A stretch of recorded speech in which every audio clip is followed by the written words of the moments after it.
ਮਸੰਦਾਂ ਨੂੰ ਦੰਡ ਦੇਣਾ। 1755 ਫੱਗਣ ਮਹੀਨੇ ਵਿੱਚ ਗੁਰੂ ਜੀ ਨੇ ਦੇਵੀ ਪ੍ਰਗਟ ਕੀਤੀ ਅਤੇ 1756 ਵਿਸਾਖੀ ਵਾਲੇ ਦਿਨ ਆਪ ਜੀ ਨੇ ਖੰਡੇ ਦਾ ਅੰਮ੍ਰਿਤ ਤਿਆਰ ਕਰਕੇ 5 ਪਿਆਰੇ ਚੁਣ ਕੇ ਖਾਲਸਾ ਸਾਜਿਆ। ਫੱਗਣ 1747 ਵਿੱਚ ਆਪ ਜੀ ਨੇ ਹੋਲਾ ਮਹੱਲਾ ਖੇਡਣ ਦੀ ਰੀਤੀ ਆਪਣੇ ਖਾਲਸਾ ਪੰਥ ਵਿੱਚ ਪ੍ਰਚਲਿਤ ਕੀਤੀ ਅਤੇ ਸੰਮਤ 1757 ਵਿੱਚ ਹੀ ਆਪ ਜੀ ਨੇ ਝੂਠੇ ਮਸੰਦਾਂ ਨੂੰ ਫੜ ਕੇ ਸਜ਼ਾਵਾਂ ਦਿੱਤੀਆਂ ਅਤੇ ਅੱਗੇ ਤੋਂ ਇਹਨਾਂ ਨੂੰ ਸਿੱਖਾਂ ਤੋਂ ਕਾਰ ਭੇਟ ਉਗਰਾਹੁਣ ਦੀ ਮਨਾਹੀ ਕਰ ਦਿੱਤੀ।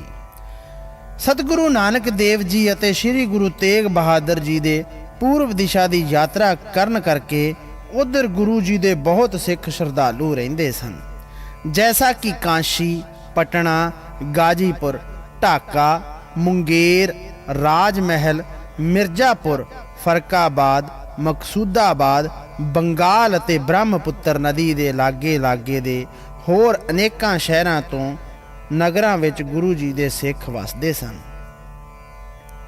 ਇਸ ਇਲਾਕੇ ਦੀ ਸੰਗਤ ਪਾਸੋਂ ਕਾਰ ਭੇਟ ਇਕੱਠੀ ਕਰਨ ਵਾਸਤੇ 2 ਮਸੰਦ ਨਿਯਤ ਕੀਤੇ ਗਏ ਸਨ।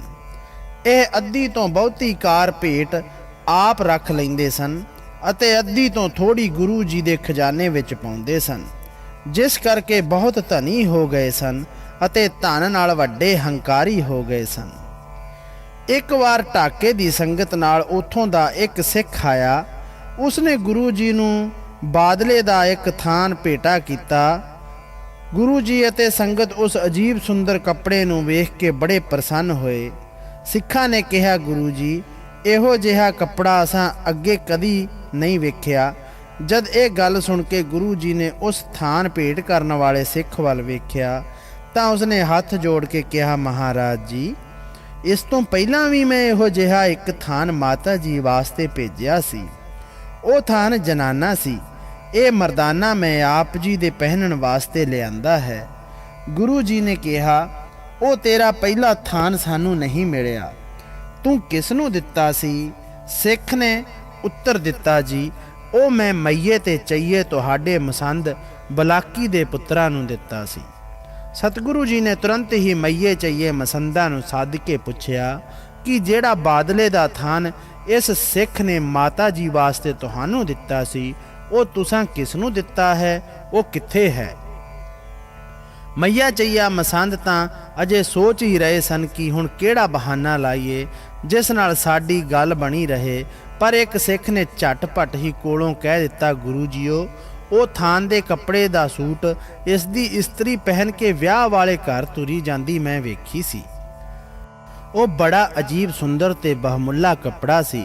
ਸਤਿਗੁਰੂ ਜੀ ਨੇ ਫੇਰ ਮਈਏ ਚਈਏ ਨੂੰ ਪੁੱਛਿਆ, ਦੱਸੋ ਇਹ ਸਿੱਖ ਸੱਚ ਕਹਿੰਦਾ ਹੈ ਕਿ ਨਹੀਂ? ਜਦ ਇਸ ਪ੍ਰਸ਼ਨ ਦਾ ਉਹਨਾਂ ਨੇ ਕੋਈ ਉੱਤਰ ਨਾ ਦਿੱਤਾ ਤਾਂ ਗੁਰੂ ਜੀ ਨੇ ਉਹਨਾਂ ਦੀਆਂ ਮੁਸ਼ਕਾਂ ਬਣਵਾ ਕੇ ਦਰਖਤਾਂ ਨਾਲ ਪੁੱਠੇ ਲਟਕਾ ਕੇ ਸਭ ਦੇ ਸਾਹਮਣੇ ਕੋੜੜੇ ਮਰਵਾਏ ਅਤੇ ਅੱਗੋਂ ਤੋਂ ਹੁਕਮ ਕਰ ਦਿੱਤਾ ਕਿ ਤੁਸੀਂ ਬੰਗਾਲ ਤਥਾ ਪੂਰਬ ਦੀ ਸਿੱਖੀ ਦੀ ਕਾਰ ਭੇਟ ਨਹੀਂ ਲੈਣਾ ਅਤੇ ਨਾ ਹੀ ਉਸ ਦੇਸ਼ ਜਾਣਾ। ਇਸ ਬਰਤਾਂਤ ਉਪਰੰਤ ਦੂਜੇ ਤੀਜੇ ਦਿਨ ਗੁਰੂ ਜੀ ਦੀਵਾਨ ਲਗਾ ਕੇ ਸੰਗਤਾਂ ਨੂੰ ਦਰਸ਼ਨ ਦੀਦਾਰ ਦੇ ਰਹੇ ਸਨ ਕਿ ਇੱਕ ਭੰਡਾਂ ਦੀ ਟੋਲੀ ਨੇ ਆਣ ਕੇ ਬੇਨਤੀ ਕੀਤੀ ਕਿ ਗੁਰੂ ਜੀਓ, ਜੇ ਹੁਕਮ ਹੋਵੇ ਤਾਂ ਅਸੀਂ ਤਮਾਸ਼ਾ ਵਿਖਾਈਏ। ਗੁਰੂ ਜੀ ਨੇ ਫਰਮਾਇਆ, ਹਾਂ, ਕੋਈ ਤਮਾਸ਼ਾ ਵਿਖਾਉਣਾ ਚਾਹੁੰਦੇ ਹੋ ਤਾਂ ਮਸੰਦਾਂ ਦੀ ਨਕਲ ਲਾ ਦਿਓ। ਇਹ ਸਿੱਖ ਸੰਗਤ ਵਿੱਚ ਕਿਸ ਤਰ੍ਹਾਂ ਵਰਤਦੇ ਹਨ। ਸਤਿਗੁਰੂ ਜੀ ਦੀ ਆਗਿਆ ਪਾ ਕੇ ਇੱਕ ਭੰਡ ਨੇ ਮਸੰਦ ਦਾ ਭੇਸ ਧਾਰ ਕਰ ਲਿਆ, ਗਲ ਵਿੱਚ ਵੱਡਾ ਸਾਰਾ ਚੋਲਾ ਪਾ ਲਿਆ। ਇੱਕ ਵੇਸਵਾ ਨੂੰ ਨਾਲ ਲੈ ਕੇ ਘੋੜੀ ਉੱਤੇ ਚੜ੍ਹ ਕੇ 2 ਨੌਕਰਾਂ ਸਹਿਤ ਕਾਰ ਭੇਟ ਉਗਰਾਹਣ ਵਾਸਤੇ ਇੱਕ ਗਰੀਬ ਸ਼ਰਧਾਲੂ ਸਿੱਖ ਦੇ ਘਰ ਜਾ ਉਤਰਿਆ। ਸਿੱਖ ਨੇ ਕਿਸੇ ਪਾਸੋਂ 1 ਰੁਪਇਆ ਉਧਾਰਾ ਲੈ ਕੇ ਬੜੀ ਸ਼ਰਧਾ ਨਾਲ ਮਸੰਦ ਦੇ ਅੱਗੇ ਧਰ ਕੇ ਮੱਥਾ ਟੇਕਿਆ।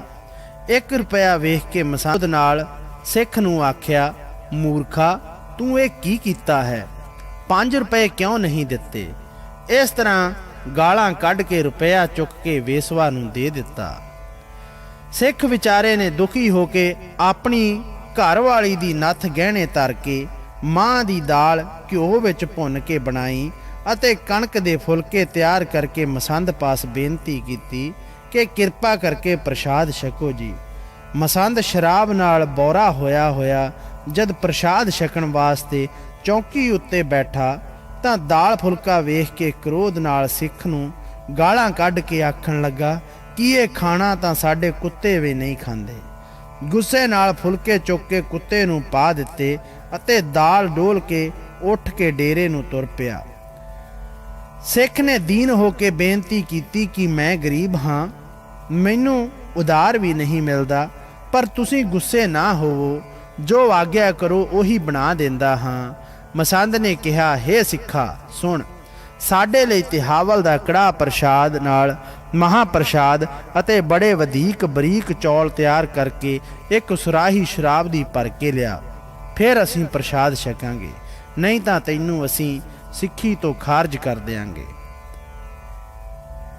ਸਿੱਖ ਵਿਚਾਰੇ ਡਰਦੇ ਨੇ ਆਪਣੀ ਵਹੁਟੀ ਦੀ ਨੱਥ ਵੇਚ ਕੇ ਸਭ ਮਾਸ ਸ਼ਰਾਬ ਮਸੰਦ ਦੀ ਮਰਜ਼ੀ ਅਨੁਸਾਰ ਜਦ ਤਿਆਰ ਕਰਵਾ ਕੇ ਦਿੱਤਾ ਤਾਂ ਉਸਨੇ ਵੇਸਵਾ ਨਾਲ ਬੈਠ ਕੇ ਮਾਸ ਸ਼ਰਾਬ ਦਾ ਸੇਵਨ ਕਰਕੇ ਖਾਣਾ ਖਾਧਾ। ਉਪਰੰਤ ਆਖਣ ਲੱਗਾ, ਹੁਣ ਸਾਨੂੰ ਭੇਟਾ ਦਿਓ ਜਿਹੜੀ ਅਸੀਂ ਗੁਰੂ ਜੀ ਪਾਸ ਜਾ ਕੇ ਦੇਣੀ ਹੈ। ਸਿੱਖ ਨੇ ਆਪਣੀ ਇਸਤਰੀ ਦਾ ਲਹਿੰਗਾ ਗਹਿਣੇ ਰੱਖ ਕੇ 1 ਰੁਪਇਆ ਲਿਆ ਕੇ ਮੱਥਾ ਟੇਕਿਆ, ਜਿਸ ਨੂੰ ਸ਼ਰਾਬ ਨਾਲ ਮਸਤ ਮਸੰਦ ਨੇ ਵਗਾਹ ਮਾਰਿਆ ਤੇ ਸਿੱਖਾਂ ਨੂੰ ਜੋ ਪੈਰਾਂ ਤੇ ਮੱਥਾ ਟੇਕਣ ਲੱਗਾ ਸੀ ਲੱਕ ਵਿੱਚ ਲੱਤ ਮਾਰ ਕੇ ਆਖਿਆ, ਤੈਨੂੰ ਧਿਕਾਰ ਹੈ, ਜਿਸ ਨੇ ਗੁਰੂ ਜੀ ਵਾਸਤੇ 1 ਰੁਪਇਆ ਦਿੱਤਾ ਹੈ। ਉਹ 1 ਰੁਪਇਆ ਨੌਕਰ ਨੇ ਚੁੱਕ ਲਿਆ ਅਤੇ ਮਸੰਦ ਸਿੱਖ ਨੂੰ ਗਾਲਾਂ ਕੱਢਦਾ ਹੋਇਆ ਵੇਸਵਾ ਨੂੰ ਬਾਹੋਂ ਫੜ ਕੇ ਡੇਰੇ ਨੂੰ ਚੱਲਿਆ ਗਿਆ। ਸਿੱਖ ਵਿਚਾਰਾ ਦੁਖੀ ਹੋ ਕੇ ਝੂਰਦਾ ਰਹਿ ਗਿਆ। ਇਸ ਤਰ੍ਹਾਂ ਦੀਆਂ ਨਕਲਾਂ ਕਰਕੇ ਜਦ ਪੰਡਾ ਨੇ ਸਤਿਗੁਰੂ ਜੀ ਨੂੰ ਵਿਖਾਈਆਂ ਤਾਂ ਆਪ ਜੀ ਨੇ ਗੁੱਸੇ ਨਾਲ ਨੇਤਰ ਲਾਲ ਕਰਕੇ ਸਿੱਖਾਂ ਨੂੰ ਹੁਕਮਨਾਮੇ ਭੇਜ ਦਿੱਤੇ ਕਿ ਜਿੱਥੇ ਕਿਤੇ ਵੀ ਮਸੰਦ ਹਨ ਉਹਨਾਂ ਦੀਆਂ ਮੁਸ਼ਕਾਂ ਬੰਨ੍ਹ ਕੇ ਲੈ ਆਓ ਤੇ ਕੈਦ ਵਿੱਚ ਪਾ ਦਿਓ। ਮੇਰੇ ਪ੍ਰਾਣਾਂ ਨਾਲੋਂ ਪਿਆਰੇ ਸਿੱਖਾਂ ਨੂੰ ਇਹਨਾਂ ਹਥਿਆਰੇ ਮਸੰਦਾਂ ਨੇ ਬਹੁਤ ਕਸ਼ਟ ਦਿੱਤੇ ਹਨ। ਸਿੱਖ ਧਨ ਹਨ ਜਿਨ੍ਹਾਂ ਇਤਨੇ ਕਸ਼ਟ ਸਹਾਰ ਕੇ ਵੀ ਸਿੱਖੀ ਨਹੀਂ ਛੱਡੀ। ਇਸ ਤਰ੍ਹਾਂ ਦੂਰ ਦੂਰ ਤੋਂ ਸਿੱਖਾਂ ਨੇ ਮਸੰਦਾਂ ਨੂੰ ਫੜ ਕੇ ਆਨੰਦਪੁਰ ਲਿਆ ਕੇ ਕੈਦ ਵਿੱਚ ਬੰਦ ਕਰ ਦਿੱਤਾ ਹੈ। ਇਸ ਨੇਕ ਦੇਸ਼ ਦਾ ਤਖਤ ਮਲ ਮਸੰਦ ਬਹੁਤ ਸਾਰੀ ਕਾਰ ਭੇਟ ਲੈ ਕੇ ਗੁਰੂ ਜੀ ਤੋਂ ਡਰਦਾ ਹੋਇਆ ਇਸਤਰੀ ਦਾ ਪੇਸ਼ ਧਾਰ ਕੇ ਮਾਤਾ ਜੀਤੋ ਜੀ ਪਾਸ ਮਹਿਲਾਂ ਵਿੱਚ ਚਲਿਆ ਗਿਆ। ਤੇੜ ਉਸਨੇ ਘੱਗਰਾ ਪਾ ਲਿਆ ਅਤੇ ਸਿਰ ਦੇ ਵਾਲ ਇਸਤਰੀਆਂ ਵਾਂਗੂ ਗੁੰਦਵਾ ਕੇ ਪੱਟੀਆਂ ਮੀਡੀਆਂ ਕਰ ਲਈਆਂ। ਮਾਤਾ ਜੀ ਪਾਸ ਜਾ ਕੇ ਉਹਨਾਂ ਦੇ ਚਰਨ ਫੜ ਲਏ ਅਤੇ ਬੇਨਤੀ ਕੀਤੀ ਕਿ ਮੇਰਾ ਨਾਮ ਤਖਤ ਮਲ ਹੈ, ਮੈਂ ਗੁਰੂ ਜੀ ਤੋਂ ਡਰਦਾ ਇਹ ਰੂਪ ਧਾਰਨ ਕੀਤਾ ਹੈ ਅਤੇ ਆਪਣੀ ਰੱਖਿਆ ਵਾਸਤੇ ਤੁਹਾਡੇ ਪਾਸ ਆਇਆ ਹਾਂ। ਗੁਰੂ ਜੀ ਤੋਂ ਮੈਨੂੰ ਮਾਫੀ ਦਵਾ ਦਿਓ।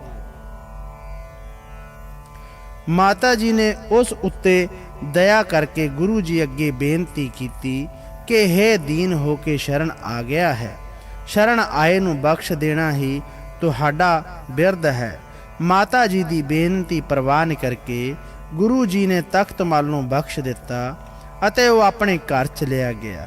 ਇਸ ਸੰਬੰਧ ਵਿੱਚ ਇਹ ਵਾਰਤਾ ਪ੍ਰਸਿੱਧ ਹੈ ਕਿ ਅਜੇ ਤੱਕ ਵੀ ਇਹਨਾਂ ਦਾ ਜਿਹੜਾ ਮਸੰਦ ਗੱਦੀ ਉੱਤੇ ਬੈਠਦਾ ਹੈ ਉਹ ਪਹਿਲਾਂ ਇਸਤਰੀ ਦਾ ਰੂਪ ਧਾਰ ਕੇ ਗੱਦੀ ਨੂੰ ਮੱਥਾ ਟੇਕ ਕੇ ਫਿਰ ਮਰਦਾਵੇਂ ਰੂਪ ਵਿੱਚ ਗੱਦੀ ਉੱਤੇ ਬੈਠਦਾ ਹੈ। ਇਸ ਪ੍ਰਕਾਰ ਕਈ ਮਸੰਦ ਜਿਨ੍ਹਾਂ ਨੇ ਡਰ ਕਰਕੇ ਗੁਰੂ ਜੀ ਦੀ ਸ਼ਰਨ ਗ੍ਰਹਿਣ ਕਰਕੇ ਮੁਆਫੀਆਂ ਮੰਗ ਲਈਆਂ, ਉਹਨਾਂ ਨੂੰ ਗੁਰੂ ਜੀ ਨੇ ਬਖਸ਼ਿਸ਼ ਕਰਕੇ ਛੱਡ ਦਿੱਤਾ, ਪਰ ਸਿੱਖੀ ਕਾਰ ਭੇਟ ਲੈਣ ਤੋਂ ਸਭ ਨੂੰ ਮਨਾ ਕਰ ਦਿੱਤਾ।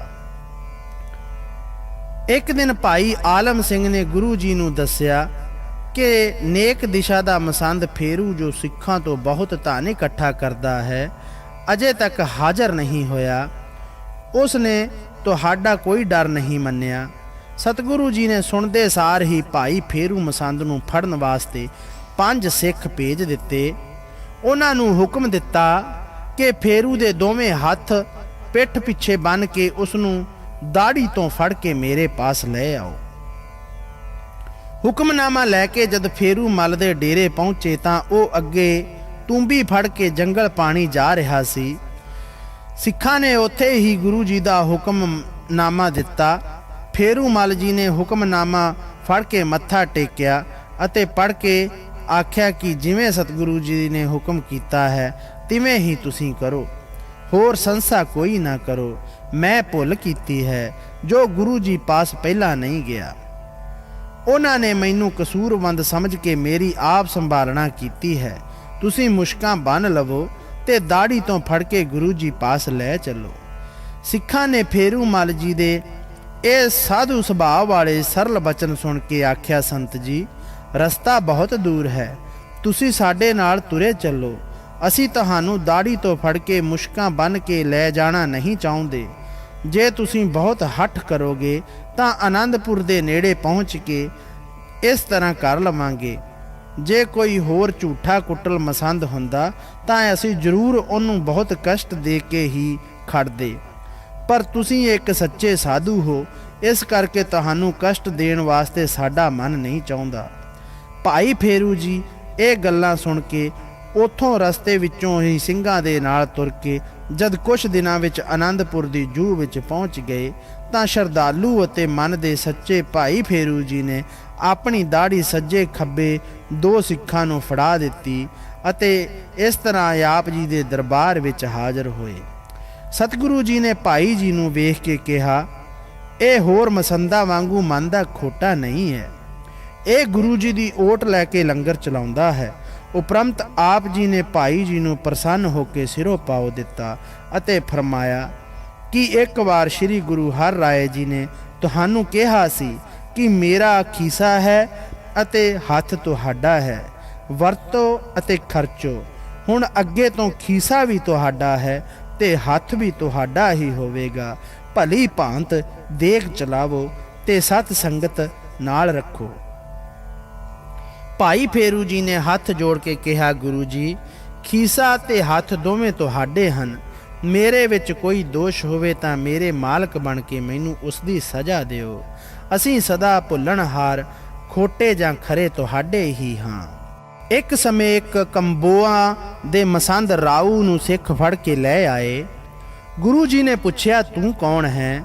ਰਾਊ ਡਰਦਾ ਹੋਇਆ ਬੋਲਿਆ, ਜੀ ਮੈਂ ਮਸੰਦ ਨਹੀਂ ਹਾਂ, ਮੈਂ ਧਨ ਇਕੱਠਾ ਕਰਕੇ ਭਾਈ ਫੇਰੂ ਨੂੰ ਦੇ ਦਿੰਦਾ ਰਿਹਾ ਹਾਂ।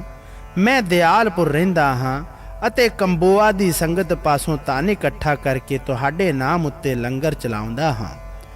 ਭਾਈ ਰਾਊ ਦੀ ਗੱਲ ਸੁਣ ਕੇ ਸਤਿਗੁਰੂ ਜੀ ਨੇ ਭਾਈ ਫੇਰੂ ਜੀ ਤੋਂ ਪੁੱਛਿਆ ਤਾਂ ਉਸਨੇ ਕਿਹਾ, ਜੀ ਹਾਂ, ਇਹ ਠੀਕ ਕਹਿੰਦਾ ਹੈ, ਜਿਸ ਤੇ ਰਾਊ ਨੂੰ ਵੀ ਆਪ ਜੀ ਨੇ ਮੁਆਫ ਕਰ ਦਿੱਤਾ। ਇਸ ਉਪਰੰਤ ਕੋਟ ਕਮਾਲੀਏ ਦਾ ਮਸੰਦ ਭਾਈ ਜੋਧ ਵੀ ਫੜਿਆ ਗਿਆ। ਉਸ ਨੂੰ ਵੀ ਆਪ ਜੀ ਨੇ ਪੁੱਛਿਆ, ਭਾਈ ਤੂੰ ਕੌਣ ਹੈ ਤੇ ਕਿਸ ਦੇ ਨਗਰ ਰਹਿੰਦਾ ਹੈ? ਉਸਨੇ ਡਰਦੇ ਹੋਏ ਨੇ ਹੱਥ ਜੋੜ ਕੇ ਦੱਸਿਆ, ਗੁਰੂ ਜੀ, ਮੇਰਾ ਨਾਮ ਜੋਹਦੀ ਕਹਿੰਦੇ ਹਨ। ਮੈਂ ਜੋਹਦੀ ਬੰਦਗੀ ਕਰਕੇ ਦੇਗ ਚਲਾਉਂਦਾ ਹਾਂ, ਇਸ ਕਰਕੇ ਮੇਰਾ ਨਾਮ ਜੋਹਦੀ ਪੈ ਗਿਆ ਹੈ। ਜਦ ਭਾਈ ਫੇਰੂ ਜੀ ਨੇ ਇਸ ਦੀ ਵੀ ਹਾਮੀ ਭਰ ਦਿੱਤੀ ਕਿ ਇਹ ਠੀਕ ਕਹਿੰਦਾ ਹੈ ਤਾਂ ਉਸ ਨੂੰ ਵੀ ਆਪ ਜੀ ਨੇ ਛੱਡ ਦਿੱਤਾ। ਫਿਰ ਇੱਕ ਹੋਰ ਮਸੰਦ ਲਾਹੌਰ ਦੇ ਰਹਿਣ ਵਾਲਾ ਜਗਤਾ ਸਿੱਖਾਂ ਨੇ ਹਾਜ਼ਰ ਕੀਤਾ। ਜਦ ਆਪ ਜੀ ਨੇ ਪੁੱਛਿਆ ਕਿ ਤੂੰ ਕੀ ਕਰਦਾ ਹੁੰਦਾ ਹੈ ਤਾਂ ਉਸਨੇ ਦੀਨ ਹੋ ਕੇ ਆਖਿਆ, ਪ੍ਰਭੂ ਜੀ, ਮੈਂ ਤੁਹਾਡਾ ਨਾਮ ਲੈ ਕੇ ਸਿੱਖ ਲੋਕਾਂ ਤੋਂ ਮੰਗ ਕੇ ਆਪਣਾ ਗੁਜ਼ਾਰਾ ਕਰਦਾ ਹਾਂ। ਲੋਕੀ ਮੈਨੂੰ ਕਹਿੰਦੇ ਮਸੰਦ ਹਨ, ਪਰ ਮੈਂ ਮਸੰਦ ਨਹੀਂ ਹਾਂ, ਮੈਂ ਬ੍ਰਾਹਮਣ ਹਾਂ ਅਤੇ ਤੁਹਾਡਾ ਨਾਮ ਲੈਂਦਾ ਹਾਂ। ਇਹ ਮੈਨੂੰ ਸਾਰੇ ਜਾਣਦੇ ਹਨ। ਇਸ ਨੂੰ ਵੀ ਗੁਰੂ ਜੀ ਨੇ ਛੱਡ ਦਿੱਤਾ। ਇੰਨੇ ਚਿਰ ਨੂੰ ਭਾਈ ਫੇਰੂ ਜੀ ਦੇ 4 ਚੇਲੇ ਵੀ ਪਿੱਛੋਂ ਆ ਗਏ। ਇਹਨਾਂ ਦੇ ਨਾਮ ਚਰਨਦਾਸ, ਬਿੰਦਰਾਬਨ, ਖਾਨ ਸ਼ਾਹ ਤੇ ਚੂਬਾ। ਇਹ ਇੱਕ ਸੁੰਦਰ ਤੇਜ ਘੋੜੀ ਤੇ ਹੋਰ ਭੇਟਾ ਗੁਰੂ ਜੀ ਵਾਸਤੇ ਲੈ ਕੇ ਹਾਜ਼ਰ ਹੋਏ। ਭਾਈ ਫੇਰੂ ਜੀ ਦਾ ਪੋਤਾ ਚੇਲੇ ਦਾ ਚੇਲਾ ਨੇ ਮਾਲੀ ਜਗਤਾ ਤੇ ਭਗਤਾਂ ਨੂੰ ਨਾਲ ਲੈ ਕੇ ਗੁਰੂ ਜੀ ਨੂੰ ਆਣ ਨਮਸਕਾਰ ਕੀਤੀ। ਉਸ ਵੇਲੇ ਗੁਰੂ ਜੀ ਨੇ ਸਭ ਨੂੰ ਬਖਸ਼ ਦਿੱਤਾ। ਜਿਨ੍ਹਾਂ ਦੇ ਸਧਾਰਨ ਥੋੜੇ ਅਪਰਾਧ ਸਨ ਉਹਨਾਂ ਸਭਨਾਂ ਨੂੰ ਵੀ ਆਪ ਜੀ ਨੇ ਬਖਸ਼ ਦਿੱਤਾ, ਪਰ ਅੱਗੇ ਤੋਂ ਸੰਗਤ ਤੋਂ ਕਾਰ ਲੈਣ ਦੀ ਮਨਾਹੀ ਕਰ ਦਿੱਤੀ। ਭਾਈ ਸਾਲੋ, ਜਿਸ ਨੇ ਗੁਰੂ ਰਾਮਦਾਸ ਜੀ ਦੀ ਬਹੁਤ ਸੇਵਾ ਕੀਤੀ ਸੀ, ਉਸ ਦੇ ਪੋਤਰੇ ਦੁਨੀ ਚੰਦ ਮਾਝੇ ਦੇ ਮਸੰਦ ਨੂੰ ਅਤੇ ਦੀਵਾਨ ਆਨੰਦ ਚੰਦ ਮਾਲਵੇ ਦੇ ਮਸੰਦ ਨੂੰ ਸਤਿਗੁਰੂ ਜੀ ਨੇ ਭਾਵੇਂ ਕੁਛ ਨਾ ਆਖਿਆ, ਪਰ ਅੱਗੇ ਜਾ ਕੇ ਭਾਵੀ ਨੇ ਇਹਨਾਂ ਨੂੰ ਵੀ ਮਸੰਦ ਹੋਣ ਦੇ ਨਾਤੇ ਬੁਰੀ ਤਰ੍ਹਾਂ ਬੇਪਤ ਕਰਕੇ ਮਾਰਿਆ। ਇਸ ਤਰ੍ਹਾਂ ਸਾਰੇ ਮਸੰਦਾਂ ਦੀ ਜੜ, ਜਿਨ੍ਹਾਂ ਨੇ ਸਿੱਖਾਂ ਨੂੰ ਦੁੱਖ ਦੇ ਕੇ ਤਾਨੇ ਇਕੱਠਾ ਕੀਤਾ ਸੀ, ਪੱਟੀ ਗਈ। ਬੋਲੋ ਭਾਈ ਜੀ ਵਾਹਿਗੁਰੂ।